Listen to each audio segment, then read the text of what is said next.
Masechet Kiddushin, Daf Chaf Zayin. We're talking about Kinyan Agav, where I transfer to you land, and then I say also, together with the land, I want you to have these movable items. So that works. The Mishnah says this is another way of transferring movable items without having to pull or touch the movable items themselves by doing a land sale that can be done through Kesef, Shtad, Hazakah, and the movables that come together with it. The question we've been wondering is, do those movable items have to be on the land at the time of sale, or can they be anywhere? If I want to transfer you a car, does it have to be in the driveway of the land that I'm selling you? Or can I say, here's land, and together with it, I want to sell you the car, and the car is in the street somewhere else? So we saw three proofs, attempted proofs that didn't work. Now we're going to see two more. The first one is not going to be convincing, but the last one will be successful. So here we go. Tashema. Maaseh Rabban Gamliel Uzkenim shayu ba'in b'sfina. Rabban Gamliel and the other elders, other sages were in a ship. There's lots of stories about Rabban Gamliel on a ship, sometimes with other sages. Rabban Gamliel, he was then Nasi, so he probably had to go on a lot of political trips to deal with maybe the Roman government or whatever. So one time they're on the trip. Amar lehen Rabban Gamliel Zkenim, Isur shani atid lamod natun lo li Hoshua umkomo muskar lo. Ve Isur אחר, שאני עתיד לעמוד, נתון לו לעקיבא בן יוסף כדי שיזכה בו לעניים, umkomo muskar lo. So the thing is, Rabban Gamliel is on the ship, and his family is back at home, and in the meantime, there's produce that's being harvested back at home. And Rabban Gamliel is not there, not at home, to make sure that ma'aser is being taken properly. And I guess nobody around there to do it for him. So on the ship, he goes to his colleagues and he says, listen, the maaser that I will take. So eventually when he gets home, he is going to separate maaser. So he wants that retroactively to work. So the maaser is talking about maaser rishon that goes to a Levi. I am giving to you Rabbi Yoshua ben Hananiah. He was a Levi. He was on the boat. So he says, listen, I'm transferring to you that produce. Right now, it's not determined what part it will be. In the meantime, while he's away, the family is going to eat some of the produce, not all of it. They'll eat some part of it, and when he gets home, whatever is from what's left over, he'll figure out what was a tenth of the whole, and he'll separate that. And he says, I'm going to give that to you. And also the place where it is, I'm renting to you so that you can acquire the produce by means of the land. All right? Because land, I can transfer to you right now in some way. You can give him a coin, for example. But the produce is not around, it's not with them, so he can't transfer the produce by mishicha, by pulling on it, and so therefore this is a good way to transfer the produce that is on the land by renting out the land, right? And again, even though this was not determined right now which produce, and therefore not even determined which land it will be, but that's okay. You can say I am whatever land I in the future decide to separate whatever produce I decide to separate, and the land that's under it, that will from now be transferred to you. Furthermore, isur acher, produce maaser ani, that I will need to take as to take. It was a year where you have to give maaser ani. That I am giving to Rabbi Akiva. That's Akiva ben Yosef. He was in charge of giving out money to the poor. So I'm transferring it to you so that you will be designated to give it to the poor people, and also I am renting out to you that place where it is. Now, what do we learn from this? We learned that the land has to be piled on it, because look, he says, I'm giving you this produce, and the place where it is, the place under the produce, is rented out to you. If the produce didn't need to be on that specific land, he could have just said, listen, I am renting out to you some little piece of land, 1 tefach by 1 tefach on the corner of my field. And agav that, the produce, wherever it is, that I will eventually separate. He didn't have to say mekomo, the place of the produce. So from the fact that he said the place of the produce, that means it has to be there. It has to be the land under the produce. And so to do kinyan agav, this seems to be a proof that It can only work with the car in the driveway or the produce on the land. Is that a good proof? We say no. Not necessarily. It could be that Rabban Gamliel was renting them the land under the produce so that they wouldn't have to go through extra trouble. You see, if he didn't give them the land, then there's a problem because now they own. Let's say Yehoshua owns this produce, but it's on the Rabban Gamliel's land. So as soon as they dock, he's going to have to go and get wheelbarrows, take it off of that land, put it in his land. It will be a pain. So to make it easy, listen, I'm giving you the produce, and also I'm going to rent out for some amount of time the land that's under it, and that way, right, it's yours, it's set aside, and you can control it, and you don't have to go and worry that it's on someone else's land. And so maybe he just did it because it's easier that way, but not necessarily because he had to do it that way. It could very well be that an agav, a transfer, could work even if it's not on the land, and therefore there is no proof from here. The next proof is a little bit lengthy. We're going to see the main point at the end. Tashema damarava bar Yitzchak amarav shenesh etaroten zechu b'sadeh zo liftoni v'chitbu lo et hashtar chozer b'shtar ve'eno chozer b'sadeh. So Rava bar Yitzchak, in the name of Rav, says there's two types of contracts regarding selling land, or different scenarios of how a shtad will, the relationship between the shtad and the sale. If I go to a third party and I say, acquire this field on behalf of so-and-so, right? I want to give it to you, but you're not around. So I give it to the third party to acquire on behalf of you. So that I can do. I'll say I do it with money, for example. Or chazakah, and then I also tell the third party, can you also please write a shtad, right? So the shtad is secondary to the transfer. So this shtad is not, I'm not using the shtad to transfer, but rather only as a proof. In that case, since the shtad is only being used as a proof, if I change my mind, I can change my mind about writing the shtad, but I cannot change my mind regarding the sale of the field, because once I transfer the field to that third party and he acquires it on your behalf, that's it. It's out of my hands. Or once you give a gift, you can't take it back. But regarding the request to write a shtad, if it's not written yet and given over to the recipient, so I can renege on the giving of the shtad. Why would I do that? I mean, there's no point really, because I'm not going to get the shtad back. But let's say I don't want to be publicized so much. So if you write a shtad, then there's going to be, then it has more public. There's more people involved. And let's say I don't want people to think that I'm poor, that I needed to sell this field. So whatever. I decide I don't want the proof to be written. That's okay. All right, that's scenario number one. It's not related to our proof. This is also not related to our proof. We're still setting it up. If I tell the third party, acquire this field on condition that you also write a shtad to prove that it's his. So since I made it a condition, so the sale is dependent on the writing of the shtad, and as long as that third party guy did not yet write the shtad and give it over to the recipient, I can change my mind both about the writing of the shtad and about the field, because the field does not transfer until the condition is fulfilled. Now, Rab Chiya bar Ravin, Amar Rav Huna, Shelosha Shtetaroten. Here's the key case that we're going to need. He says actually there's yet another scenario of how a shtad can work. Today I had the Amaran, the two that we talked about, and there's a third one, Idach. Im kadam mocher vechatab lo et hashtar, keota sheshaninu kodvim shtar lemocher af al pi she'en lokeach imo. A seller can write a shtar even before he sells it, right? If I know that I'm going to sell this, my land, sometime later or tomorrow, and, I don't want any delays. So I can go to the scribe and I can tell him, can you write me a shtad that says, here, I am selling you this land. And I hold on to it, all right? I'm the owner and I'm the seller. So I can hold on to it. This is permitted, as it says in Mishnah in Baba Batra. We can write a contract to the seller, even though the buyer isn't there. The more usual case is you get the buyer and the seller together, and the seller has the money, he transfers it, and then the seller will have a shtad written up and give it to him.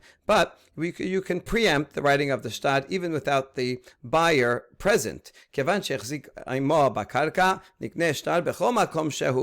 if you do that, here's a special law. Once the money transfers hands from the buyer to the seller now is in possession of the money, that effectuates the transfer, right? Because that you can acquire land with just money. That shtad, which will be used for proof, goes into the possession of the buyer immediately, wherever it is. Even though in the usual case, you would give me the money, I give you the shtad, right? That's the usual case. But let's say that shtad, I wrote it beforehand and I forgot it at home, right? Or it's still, the scribe still has it, I didn't pick it up yet. So that's okay. Once I receive the money, if I'm the seller, that shtad is already yours, and I can't withhold it, right? I can't destroy it. That it's already in your possession. I can't change my mind about that shtad. It might happen to be in my house or in the scribe's house or wherever it is, but it goes together with it. Here we go. What's the mechanism of the transfer of that shtad? A shtad is a movable item. Here we can learn this is an example of a kinyan agav. I accepted the money from you, and thereby I transferred the land to you. With the transfer of the land goes together, agav, that land, comes the shtad, which is in any other place. It could be anywhere, and it gets transferred to you. And so here's a proof that kinyan agav works, even though that shtad is not physically on the land. It can be anywhere. You do not need it piled up. So this seems like a good proof, but one last challenge to it. Hold on. A shtad might be different from a tractor or a vase or a car or anything else, because a shtad is a bridle of the land. It's the holder, just like a leash is what a leash is to an animal. Use it to control the animal. So too the shtad has what controls the land, right? If you want to say, hey, who does this belong to? I have the shtad, right? So, you have the shtad. It's your land. So the shtad is intimately, legally connected to the land. That's why once the land transfers, the shtad goes along with it, right? The same as a bridle or saddle, leash, that from an animal. If you transfer the animal, that goes with it, and the other way around. So too the shtad. So maybe we cannot generalize from a shtad to all other movable items. But we answer to that, Vaha ala katani. I knew you were going to ask that. Wait, there is a braita that comments on this Mishnah and says, Zohi sheshaninu nechasim she'en lahem achrayut niknim im nechasim sheyesh lahem achrayut bechesef, bishtad, ubechazaka shema aminah la ba'inan seburin ba shema aminah. The braita says this is an example, this transfer of the shtad along with the land is an example of what we said in our Mishnah, that movable items can be acquired together with land as long as the land is transferred in one of those three ways. Kesef, shtad, and chazaka, the movable item goes along with it. So you see that the Braita is saying that the shtad is a typical example. It's not different from any other. This is just one typical example of any movable item that can be transferred. So our final conclusion is in fact that yes, you can transfer movable items even if they're not on the land through kinyan agav. And now you can go back to all the previous stories and read them in a much more simple manner, right? The ukim tot that we gave to all those stories were just saying, look, there's no absolute proof. You could interpret it in those ways. But now that we do have an absolute proof, and interestingly, the final proof is actually from our Mishnah that we started with in the first place.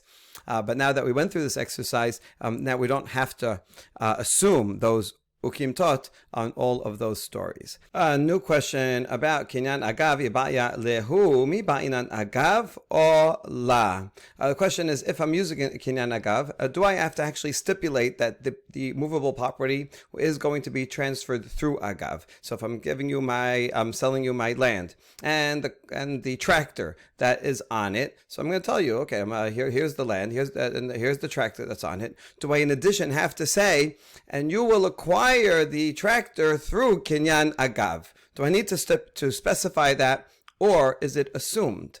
Tashema dekatani kol hane velakatani agav. Well, the answer is simple. Look at all the cases we've seen above of stories and cases of kinyan agav, and in not one of them does the person say, "Here, I am using kinyan agav." Therefore, it's not necessary. But we respond, but everyone agrees actually that you have to say kene if you want to transfer the field. You have to say, through whatever mechanism you're using, through this money, you acquire the field. So even though everyone agrees that you have to say kene, in the stories, they don't say kene.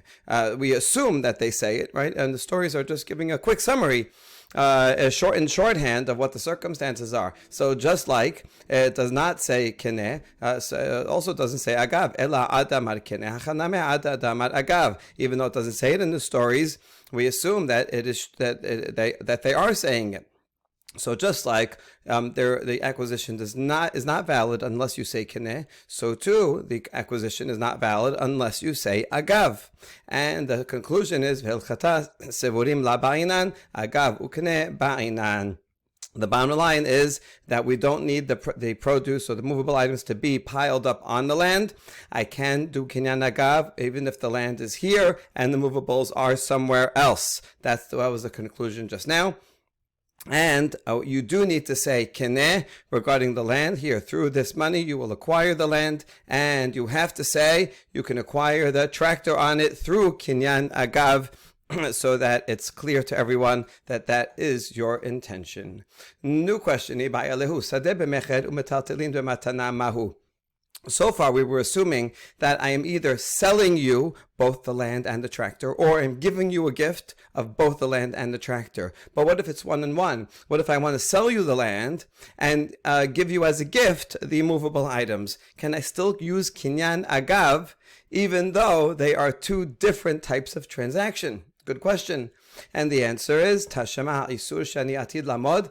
Natun li Hoshua umkomo muskar lo shema'mina. From that last case that we just mentioned, when the Rabban Gamliel on the boat told to be Yehoshua, the ma'aser that I will in the end measure out, in the future measure out, is given to you as a gift, right? That's a ma'aser, a gift, and the place that it's under, the place under it, is rented out to you.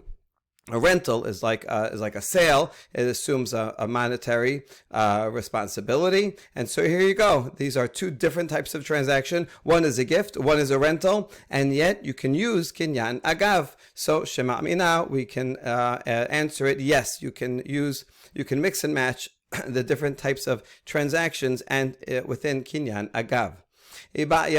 Another question. Sadeh lehad u'mataltelin le'acher mahu. What if I am selling you a field and I want to use kinyan agav, not to give you the field, but to you the tractor, but rather to give the tractor to someone else, and you, by acquiring the field, will enact the transaction, the acquisition of the tractor by someone else. Can you do this one action with two different recipients? And the answer is Tashema isur shani atid lamod natun Akiva ben Yosef kedesh yizkeh bo la'aniyim umkomo muskar lo. We can answer that from the next part of that story. You can see that the questions here are raised in order of the answers in the clauses of the stories, which is very convenient. So when the Rabban Gamliel on the boat said the ma'aser ani, that I am going to measure out in the future, I am giving to Akiva, to be Akiva. So that's a gift that he's taking, but not for himself. He's taking it on behalf of the aniyim. So therefore, really, Rabbi Akiva is only being used as a third party to transfer that, to accept it on behalf of the aniyim. So really, I'm giving that as a gift to the poor people. Now the place, the land, I am renting out to Rabbi Akiva himself. So there you go. We have a case of the land being rented out, transferred to one person, and the movable items are being transferred to other people, which means, yes, you can do it. But this time, we're not so fast. My muskar lema'aser. No, when it says that the land is rented out, it doesn't mean that it's rented out to Rabbi Akiva for his own purposes, that he can go and pitch a tent there and go camping. No, it's only rented out to him for the purpose of maaser, so that the produce will be given to the poor through that land. So actually, the land and the produce are both being given to the poor people. The land as a gift, the land rented out, the produce as a gift, and Rabbi Akiva is not in fact the recipient. It's going to both. Or a similar answer, another way of saying a very similar thing. Rabbi Akiva, again, he's not representing himself, but rather he is like the hand of the poor. He is in a way a messenger of the poor. When he's collecting money, he's not collecting it for himself. He doesn't own the money when he takes it. He's taking it as a caretaker, as a gabbai tzedakah.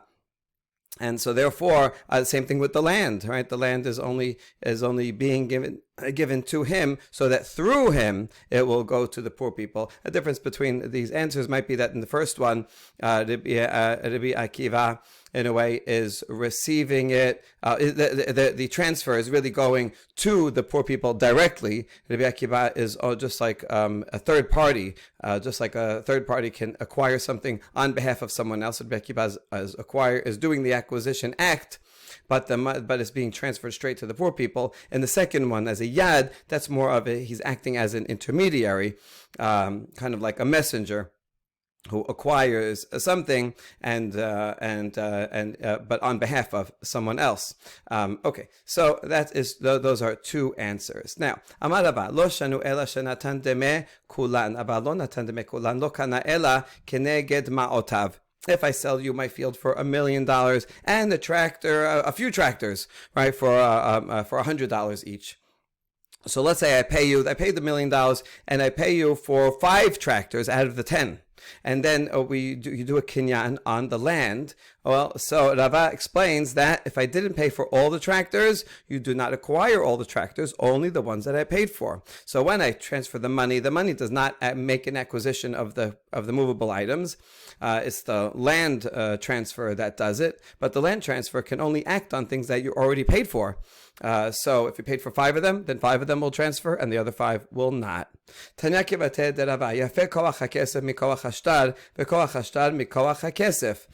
a braita that supports Rava. It's a long braita. We'll see how it supports him in a minute. So this is comparing the purchasing power of money. In some ways is greater than that of a contract, and in some ways a contract is greater than that of money. How so?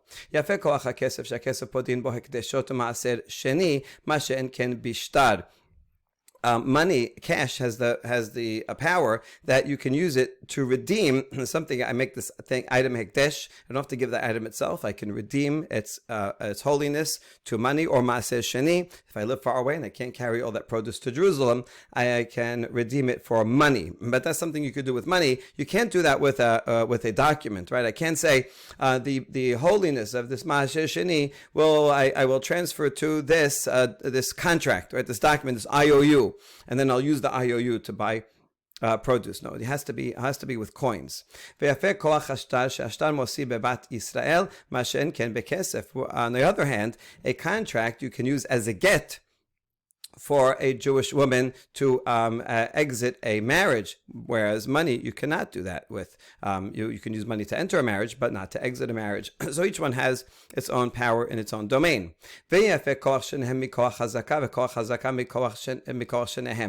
those two together, a money and a contract, have a power over taking physical possession, meaning like land, like locking the gate or doing some work on the land.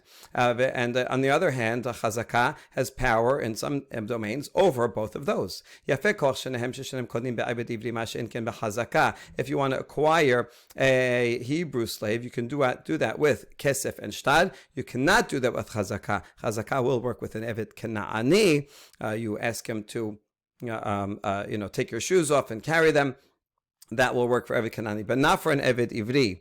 Yafe koach chazaka shechazaka machar lo 10 sadot ב10 medinot. Kevan shechazik b'achat mehen kena'am kulam. And chazaka has a greater power because if I sell you 10 fields in 10 different countries and you do a chazaka act and lock the gate on one of them, you acquire all of them. That is a very important power. You don't have to go to each and every one of those 10 fields in 10 countries. Once you do one, all of them are transferred over to you, and that's not true for kesef and shtar. If I do, I can I can acquire a field with kesef and shtar, but if I sell you a handover money for this one field, the other fields that I'm also selling you do not get automatically transferred until I go give you money for those also. And if I write a shtar and say field 1 over here is transferred to you, that does not automatically bring along with it the other 9 fields that I would like to sell. There's no way to do that. The field, the money, and the contract only work for the fields that you are dealing with right now. Whereas chazakah, if I do one act for this field, and through that act, we have in mind that this act will, through that you will acquire all the other 9 fields, that does work. Now, here's the clincher of the proof that this baraita supports Rava. When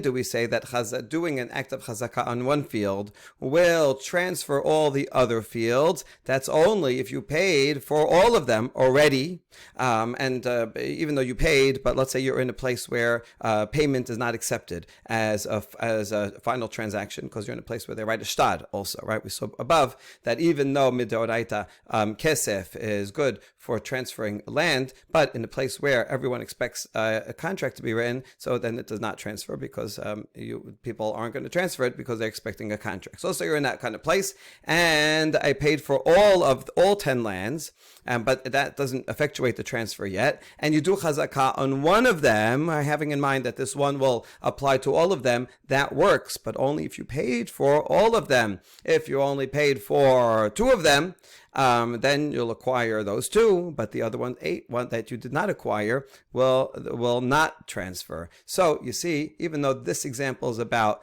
fields, and Rava's statement was about metaltelin and fields together, nevertheless, it's the same basic principle that a kinyan agav, right? In a way, the Braita is talking about a kinyan agav of land for other land, right? Acquire this land and have in mind that the other land will also be acquired. So even though that is a little different, but still we apply the same principle that kinyan agav can only work if I paid for all the things that I'm transferring. You have to already have paid for it, and even though the payment does not cause the transfer, the kinyan agav will transfer as long as it was paid. If you didn't pay, then the kinyan agav is not going to work. So Rava has a good proof.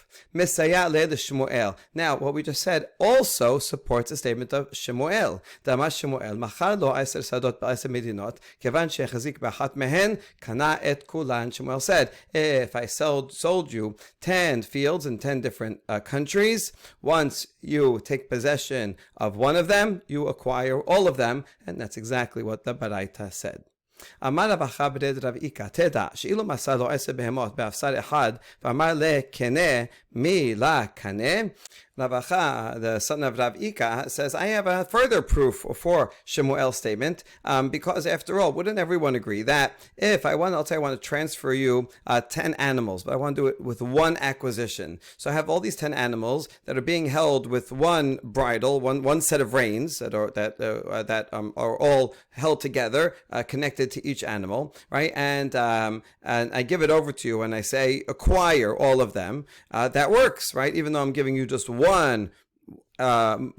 act of acquisition, you can acquire 10 things. So isn't that the same as this, where I'm doing an acquisition on one piece of land, and it brings along with it all 10, right? So isn't that a good proof? Amale midame hatam igudo biado hacha en igudo biado. We don't know who he was talking to, but whoever it was responded and said, no, that's not the same. In the case of the animals, he's holding all of the reins together, so he's really transferring transferring over directly all 10 animals. Whereas here, it's not, the 10 fields are not in his hand. He's only standing on, closing the gate, digging into one of the fields. The other ones are totally far away. So it's not the same. This would not be an equivalent case and is not a proof. There's another version of Rav Acha Bered Rav Ika, which is exactly the opposite. Ika de Amre. Amar Rav Acha Bered Rav Ika Teda de la Kaneh. He actually wants to disprove Shemuel and say it should not be good. You can't transfer 10 things with one act, because if,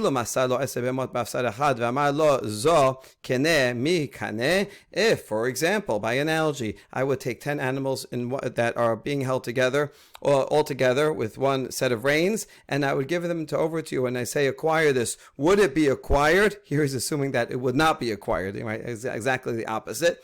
And just like you cannot acquire 10 animals with one transfer, so too you cannot acquire 10 fields with one transfer.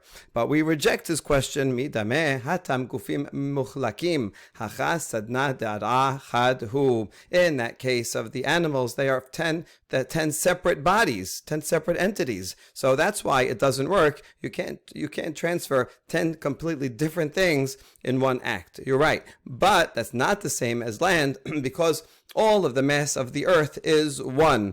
It's all connected, even though one land is here and one's in a state over there and one's in a country across the sea. But it doesn't matter. They're all connected underneath, and therefore, even though I'm only digging into this piece of land over here, it is in fact connected, if you dig a tunnel far enough, to that other piece of land. And so, since it's all connected, that's why it works to acquire 10 pieces of land with only one act of acquisition.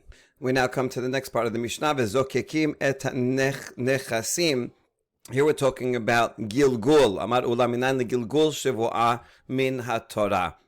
We know that if in monetary cases, if you say, "Oh, you 100," and I admit to 50, that's modeh b'miksat. Then I'm required to swear that what I said is true, and that I only owe you 50. Regarding land, if you say that I owe you 100 square meters, but I come and say, no, I only owe you 50 square meters, we do not apply modeh b'miksat swear on land. However, let's say the claim is regarding both.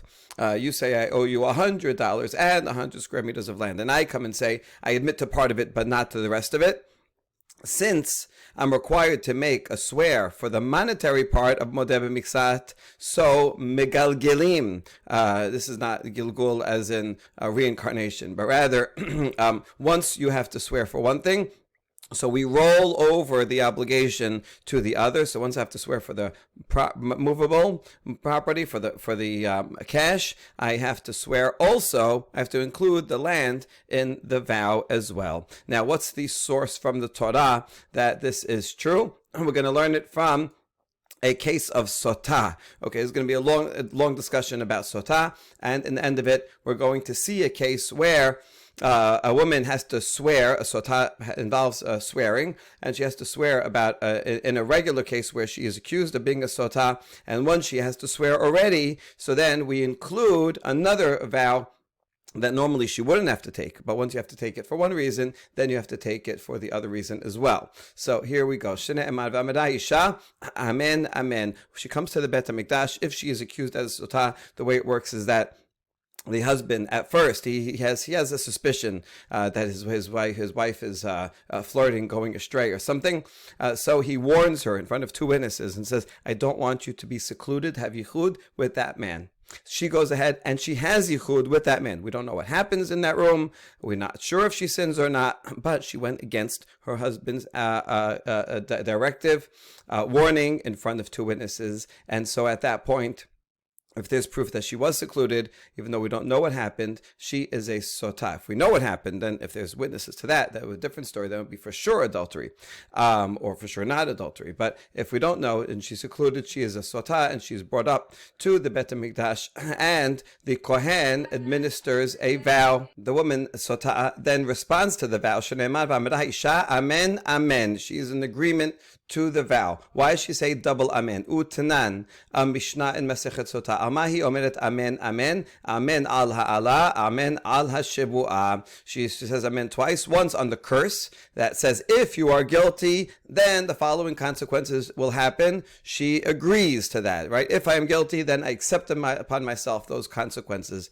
The second amen is saying, I did not defile, I swear that I did not sin with that man. I was secluded, maybe, yes, but I did not do anything in that room. And so she's saying, I'm not guilty, and I will agree. If I am guilty, then I will deserve those punishments. That's one application. Amen im meish zeh, amen im meish acher. Another application is she agrees and swears, I did not sin with that man, the one that the husband warned her, don't be secluded with him, and I did not sin with any other man and that you know or don't know of, that was not included in the warning. I did not sin with that person either.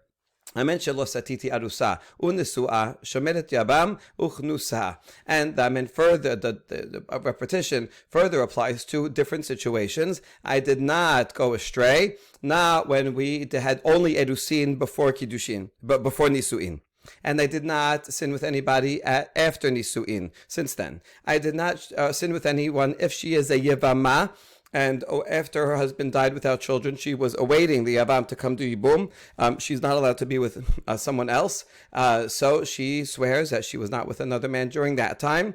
Or Kinusa is after the Yibum, when she is now married to the Yavam, she did not sin against him at that point either. Now, we ask, Hai Arusa Hechidameh. That was the Mishnah. The Gemara says, what would be the case of an arusa that could become a sotah? If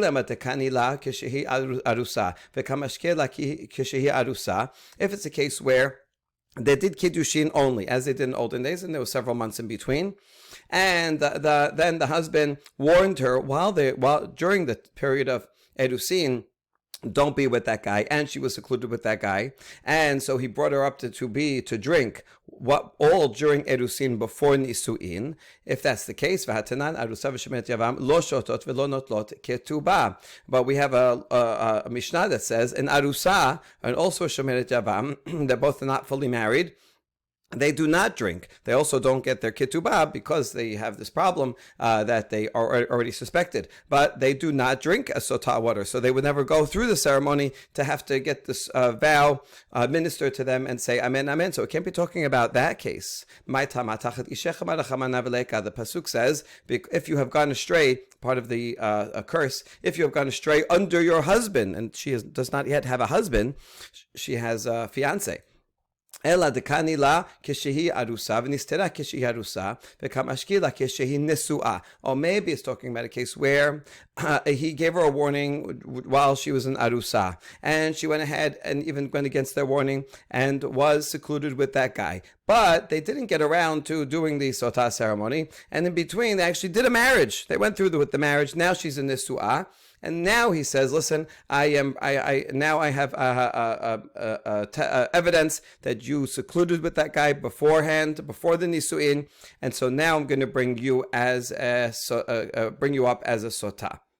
In that case, could it be talking about? In that case, does the water even work? The waters would not work. The ceremony would not apply, because it says v'nikah ish me'avon. Amar Chama bizman she'ish minukeh me'avon mayim bodkin et ishto. En ish minukeh me'avon en hamayim bodkin et ishto. The waters will check her, examine her, only if the husband is free from sin. If the husband himself is doing any kind of illegal act, then you can't go examine your own life. Now he's bringing accusation against her. In that case, if he is not innocent, then even if she is guilty, the waters will not take effect. Right? The Torah says only when he is innocent, then the waters will check her. If he is not innocent, the waters will not check her. In this case, since he already accused her, already warned her, and then she went ahead anyway, and she secluded herself, and he knew all about that before the marriage, he is not allowed to enter into marriage with her, right? You can't, once she is in that status, she is a suspected sotah, and he has to keep away from her. So now he went against the law and married her, and so he is now not innocent. And so that can't be the case. This can't be talking about the case where the Mishnah says in Arusa, because if it's that she is now drinking after she's married, it wouldn't work because he did something wrong. So what is the case of Arusa in the Mishnah? Ela al yedeh gilgul. It's a case of extending a valid sotah case to another. So it's a case, actually a regular case of someone who's totally married, right? After they're totally married, the husband suspects her. He warns her, don't be with that guy. She goes and she is secluded with that guy. He calls her a sotah. He brings her up and they make a vow. And the husband says, well, listen, right now you have to make a vow. It's a valid case where a vow applies. Since you're making a vow anyway, you know what? I want you to include in your vow that you were not with any man during the Erusin time period. Now, even though if she was not a sotah at this point, you cannot bring a sotah attack for a sotah suspicion.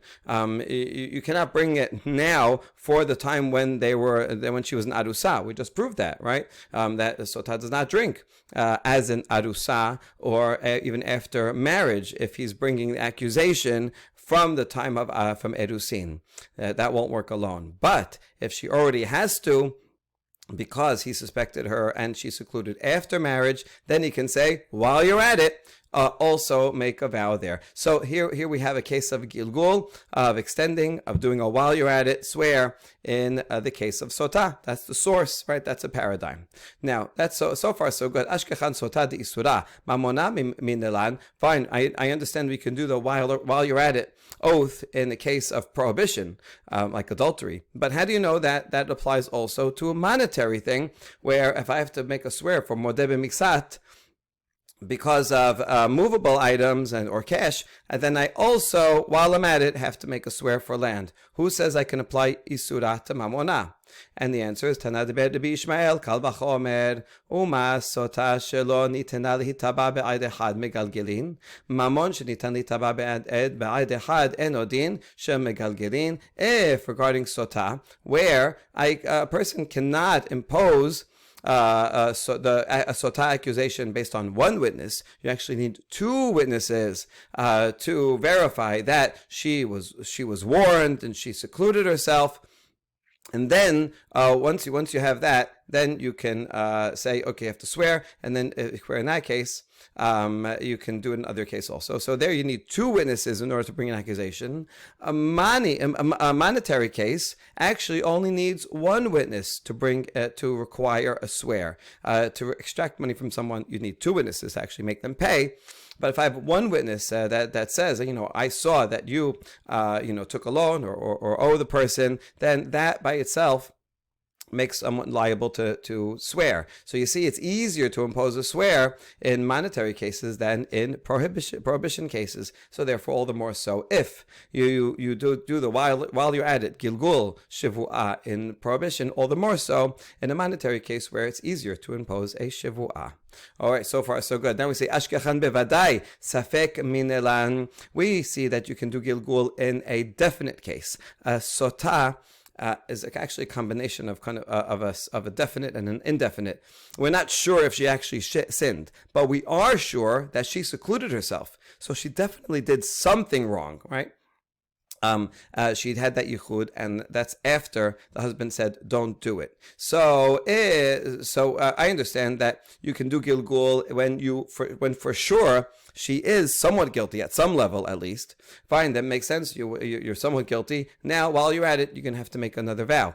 But in the sefek, with the monetary case, we actually don't know if there's only one witness, or he admitted to part, but we don't know. We don't have any proof for the other part, and yet we're going to do gilgul in that case, right? So there should be no proof from a vadai, which is sotah, to a safek, which is the modeh b'miksat. So we answer, Tanya Rabbi Shimon ben Yochai Omer, Nemra shivua b'chutz v'nemra shivua b'fnim. Ma shivua amura b'fnim asa ba safek kevadai, af shivua amura b'chutz asa ba safek kevadai. So we have a B'raita. Rabbi Shimon ben Yochai says, we have the imposing of a vow outside. That's for a monetary case, and also for inside, meaning inside the temple courtyard. The sotah is a special case that the ceremony is done right on the steps inside the Bet HaMikdash. So let's compare them. If a shivua that's done within the Bet HaMikdash, we apply safek and we equate safek and vadai. How do we do that? Because we say, listen, if you have to, once we make you take a swear for the vadai, because we know for sure you're secluded after marriage, so then we're going to roll in the another vow for before marriage. And before marriage, there was no witnesses. There was no definite seclusion. So we roll in a safek with a vadai, and we do that with a vow that's in the Bet HaMikdash. So too, af hashivu amura bachutz asa ba safek kevadai. So it makes sense that the other shivua for a monetary case that's done in a betin outside of the temple, we should also equate safek and vadai, and so we should not make any distinction between them, and that answers this question. So we have the paradigm of sotah. And that's a case where you need two witnesses to impose a vow. And there, yes, you can do gilgul. And once you have to make a vow because you secluded yourself when you were married, so now you have to also vow from before marriage. That's the paradigm, and we apply that also to modeh b'miksat. If you have to make a vow regarding money, then we roll in a vow regarding the land as well. Baruch Adonai le'olam. Amen v'amen.